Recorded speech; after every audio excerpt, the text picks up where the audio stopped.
A new kind of creative master will come to the stage momentarily, a creative technologist. He was the creative director for Nike when at BBH Asia Pacific and head of Innovation Lab at JWT London. He's a software engineer by trade and holds a PhD in art and computational technology from Goldsmiths University in London, and also a master's degree in computer science from the University of Zaragoza in Spain, a real fusion of creativity and technology. And that's why today he's the head of creative technology in Asia-Pac for Google. So please now welcome to the stage Miguel de Andrés-Clavera. Warm welcome, please.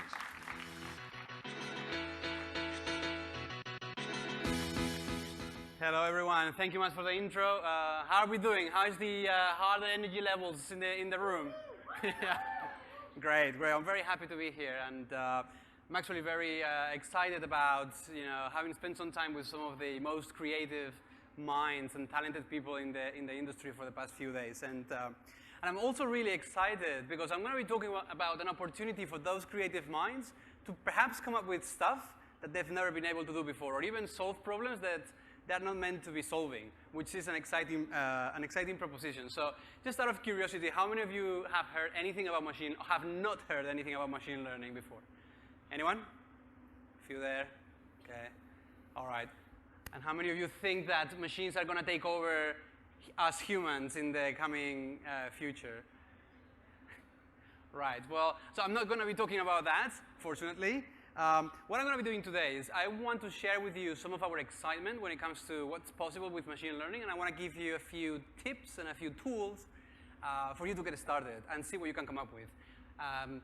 I also want to be sharing some of the experiments and projects that we're working on. Some of them haven't launched yet, so take this as an opportunity to have a sneak peek at what we're actually working on in the Zoo team. But I want to start by getting our creative juices going. So I want to start talking about Ray Kurzweil. Ray Kurzweil is one of our directors of engineering. He is not just that, he's a futurist, he's a prolific inventor, and he was recently asked about the future of technology, the future of creativity in the context of storytelling during a South by Southwest talk. And he came up with 3 scenarios that are almost happening already. And they're quite exciting. The first one is that AI will actually be able to create art. That's it. But what's interesting, or even more interesting, is that it will enable us to create new art forms and new tools to actually come up with new ways of expressing ourselves. And I invite you to check out the work that our Magenta team is doing. They're part of the Google Brain team, and they're actually working with artists, with musicians, to explore the intersection between machine learning and creative disciplines such as music, and literally coming up with new instruments per se. So very exciting. The other one is the idea that soon we'll be able to just talk any language without having to actually learn it. We'll be able to express any feelings without almost having to spend time thinking and saying. That delay between our brain and our voice will probably be reduced, thank you, machine learning. And the third thing, also very exciting, is that not only will we be able to be immersed in experiences, but we will actually be able to relate to the protagonist at an emotional level, and we'll be able to experience and influence the story based on our emotional responses. So that's also an interesting playground moving forward. But perhaps some of you think that AI is a thing of a distant future. But the reality is that most likely today you've been engaging with different forms of AI in the context of your mobile device or your computers. And if you take, for example, your phone and you try to go to the next bar, you will probably be using some form of artificial intelligence. Or when you're doing your shopping online and you're getting recommendations in your shopping cart, that's probably being powered by artificial intelligence. Or if you're watching a video on YouTube and you're getting suggestions for the next one, or Netflix to watch your next movie, that's also going to be most likely powered by, or is actually being powered by machine learning. What's exciting about gaming as well is that it's probably the most fertile territory to experimenting with AI and creating new strategies, new behaviors for smart agents. And recently we've been working, for example, on the game of Go, a complex and ancient game that combines strategy and intuition, something that traditionally has been very hard for machines to do. And thanks to artificial intelligence, we've been able to make great progress. And the more nascent industry, driverless cars, is inherently powered by machine learning and artificial intelligence. So in a way, we could talk about AI as the new electricity, and I'm quoting Andrew Ng, an ex-Googler, head of AI in the past. In the same way that electricity transformed agriculture, medicine, transportation, AI is probably going to disrupt pretty much every single industry and create new ones. And in fact, sometimes we joke with our colleagues at work and try to figure out or think about an industry that won't be impacted by AI. My best example so far has been hairdressing, but I'm open to suggestions. Maybe you can draw it on the wall outside. I think they have a competition going on to get a Google Home. So here's a bit of inspiration for you. But you might be wondering, hold on a second, you're talking about artificial intelligence, but what about AI? And there is one thing that I want you to remember after this talk is precisely that, the difference between AI and machine learning. And by the way, by doing so, you'll be part of a very small group of people who can actually distinguish the two. So hopefully you find that exciting. I do. Now, so AI is the general field of computer science that focuses on basically creating machines, smart machines, that have been programmed to solve a task. So you can think of it a bit as Deep Blue, the computer that was programmed to solve chess by IBM. That's an example of narrow AI. It's tasked to solve a very specific problem by programming a set of specific rules. If you take that program and try to solve something else, it will probably fail. Now, machine learning is a subset of artificial intelligence, and what's exciting is that you don't want to program the machines, you want machines to learn by themselves. Or in other words, the objective of ML is to give computers the ability to learn without actually having to program them. So how do we do that? Well, what we want machines to do is to literally learn the way we do. And how we do learn is by experiencing things, trying things, making mistakes, making inferences, making projections, trying things out again. So how do we define, how do we create that experience that is useful for machines to actually learn something? Well, the way we do that is by data. The data required for machines to start powering and training the models of the world or the models of the problems that we're trying to solve. And that's how we're starting to see advances on specifically things like computer vision or speech recognitions that have been historically very tough for machines to actually accomplish. So it's very easy to show a child a picture and ask them to recognize a few objects. Now, that for machines has historically been very, very tough. And now we're starting to make great strides. The reality is that AI has been around for probably a few decades. And there are mainly two reasons why we're seeing now this renaissance, this explosion of opportunities and results that we didn't see before. And the reason number one is data. Now you understand, you've been hearing about big data for probably quite a while, wondering what's the hype all about?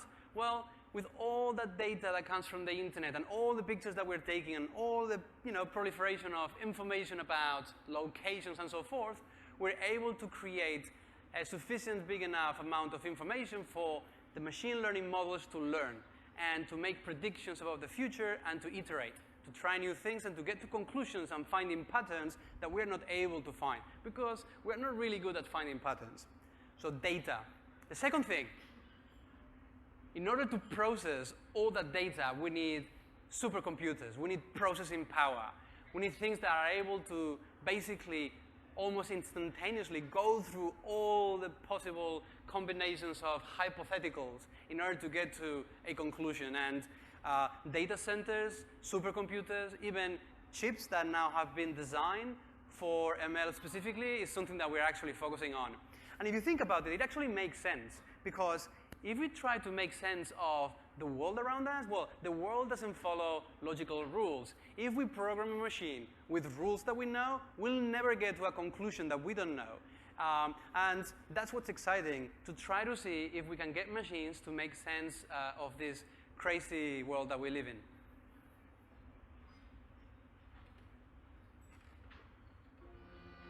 The real world is actually very messy. Hard logical rules are not the way to solve real-world problems. So machine learning is all about learning from examples. Rather than writing 500,000 lines of code, we instead have the machine learn from observations about the world. And we looked through a bunch of these examples in the machine learning algorithm, maybe millions, maybe billions, maybe even trillions, to identify the patterns and generalize from there. In the task of image recognition, we've been able to train models to take the pixels of an image and from those pixels, learn high-level features. It starts to learn that if you see a cake and you see a kid, it's maybe a birthday party. If you see a cake and lots of kids, it's very likely a birthday party. That's essentially teaching the machines to do the perceptions that we humans are so natural and so good at. You realize just how amazing humans are, just how amazing your 4-year-old is who can recognize faces. So at Google, we're really excited about machine learning, and our CEO, Sundar, spoke about our strategy moving from a mobile-first company to an AI-first company. And what that means is that pretty much all our products are being powered in one way or another with machine learning algorithms. So take, for instance, our Google Assistant, an opportunity for you to interact with a smart agent in a natural way, or Google Photos, the fact that you can actually type a keyword and retrieve a set of photos with that keyword in the actual picture. Or the auto-reply function when you send an email without having to type it because it's predicting what you should be replying to an email.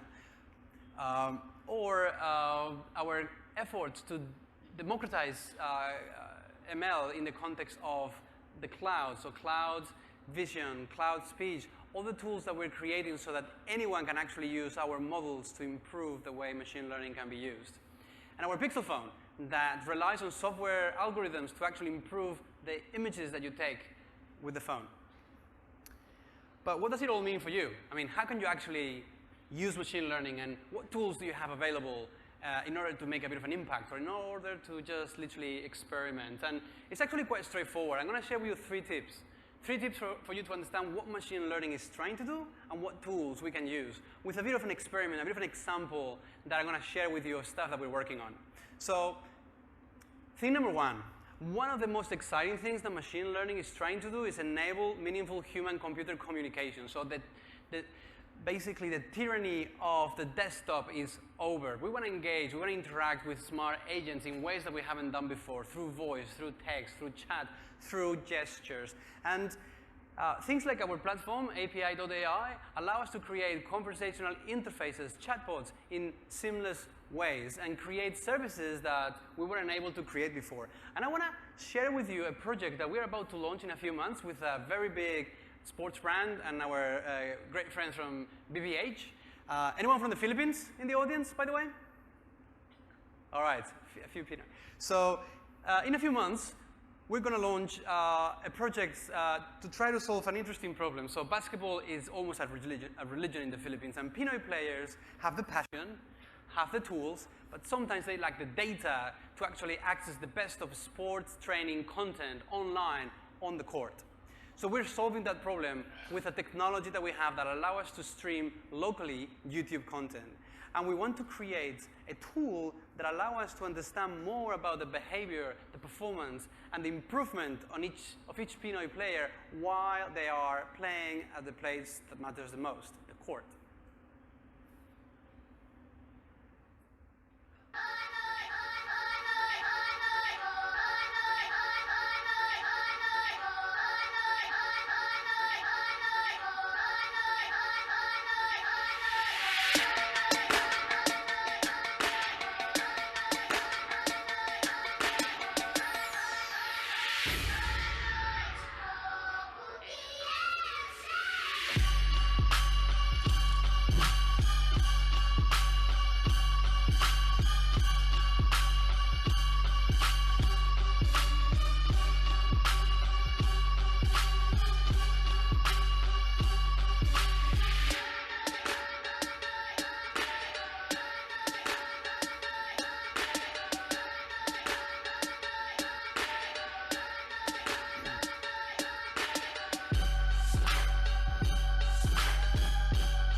that's thing number one, finding new ways to interact with computers, with machines. Very exciting. Thing number two, machine learning, in a way, is providing machines with human senses. Things like seeing the world around us, things like hearing, understanding speech, again, have been a hard problem for software engineering. And now we're starting to see opportunities to transform, disrupt, and actually make computers understand the world around us. And things like computer vision API, cloud vision API allow us to really understand the objects, understand the shapes and the markers around us to transform, by using AR, the world around us. And I want to share with you a project that we launched last year here in Singapore. And by the way, so if some of you haven't checked it out yet, I invite you to go to the Art Science Museum and give it a go. For the launch of the new Lenovo device using AR, we actually wanted to raise awareness about deforestation by transforming the 10,000 square feet of the museum into a rainforest. The fact that there's only one rainforest left in Singapore was an opportunity as well to illustrate that tension between urban development and nature. So let's have a look.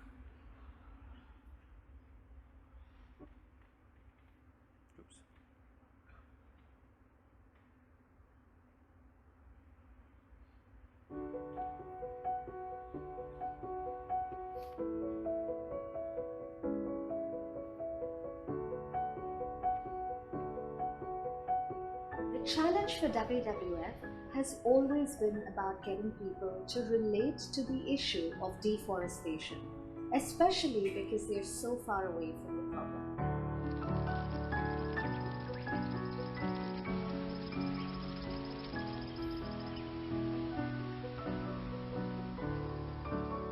VR has the power to transport us to places we haven't been, open our eyes to things we have never experienced firsthand before. Most people living in cities have never been to a rainforest.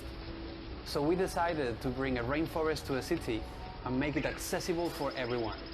For that, we needed a new Google technology. Tango is a platform that enables augmented reality experiences. It tracks motion, it measures distances in the real world, and it can recognize locations. So this is what makes it possible to build a virtual world on top of the real one. We were able to map 10,000 square feet of a museum space into a rainforest. Visitors experienced what it's like to walk through a rainforest, learned about endangered animals threatened by deforestation, and were tasked to plant a virtual tree. We were able to launch this experience on the first Tango-enabled device, the Lenovo Fab 2 Pro, and bring AR at scale to everyone, making Into the Wild the largest AR experience in the world.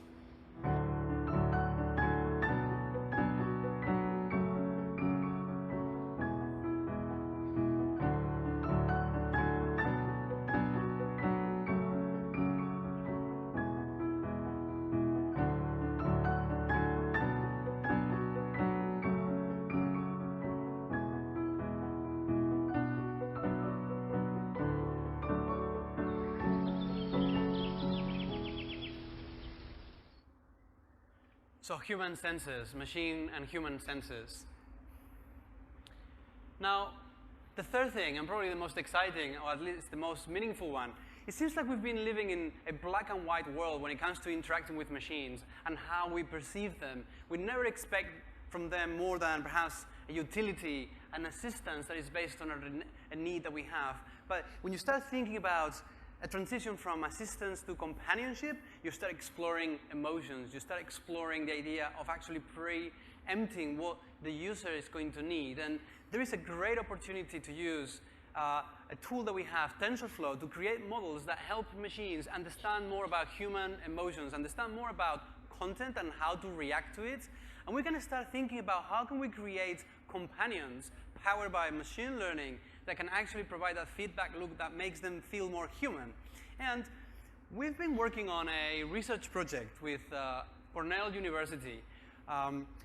Working with our partners, we learned that kids in the spectrum, kids in the autistic spectrum, spend long hours watching screen-based media, specifically YouTube, which is great because it gives parents and caregivers a bit of a break. The challenge is for the children to understand the emotional context of the content in order to react accordingly and gain some social skills.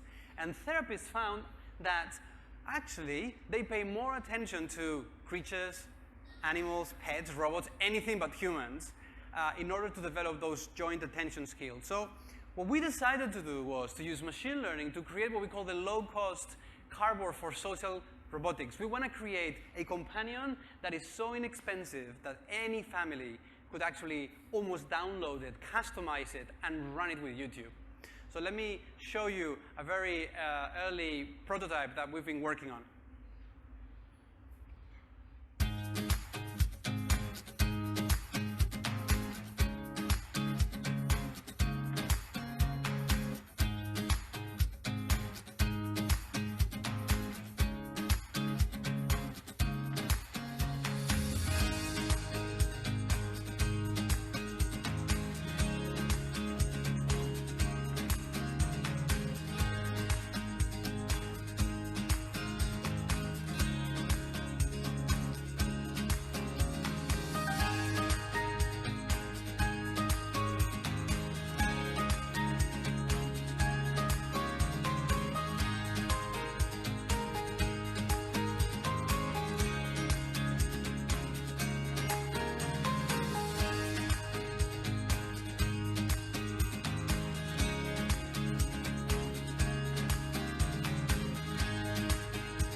But there's one more thing.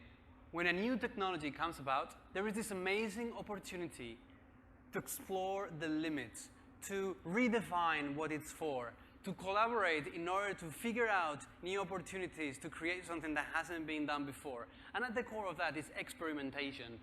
And we love working with partners. We love to experiment. And when we work with partners, we get them to do things like reimagining, gesture puppetry by triggering animations based on the shape of your hands and what you do with them, using cloud vision and triggering these beautiful shadow animations.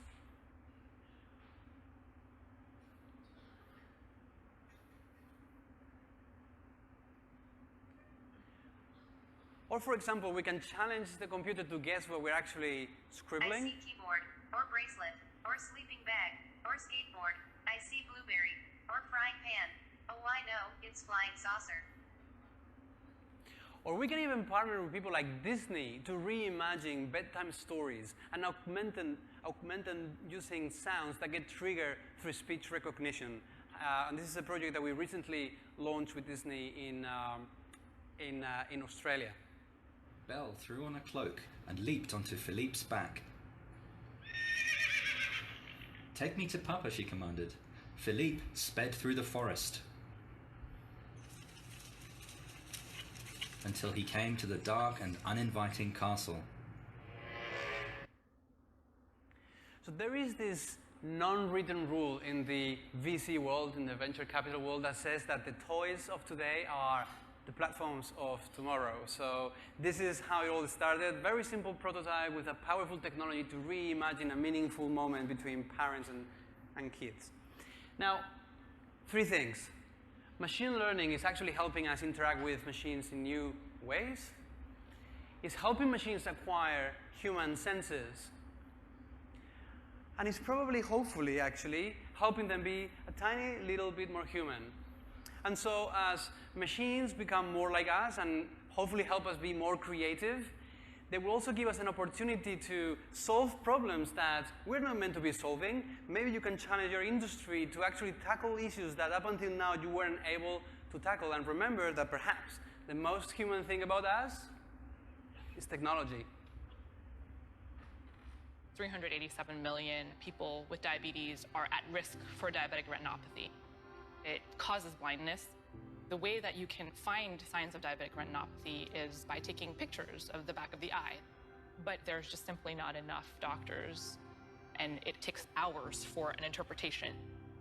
So we trained an algorithm that can read the images right then and there.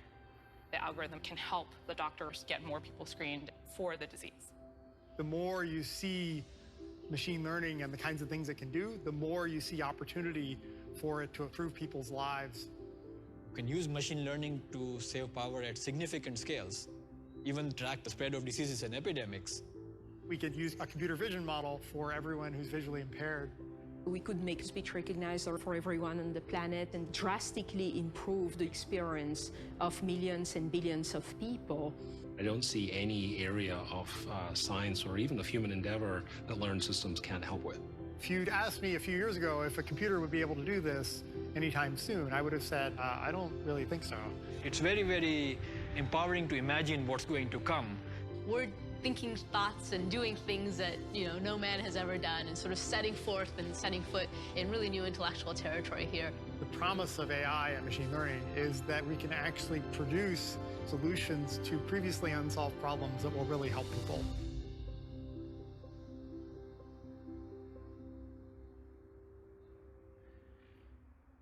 So looking forward to experimenting together. Thank you so much.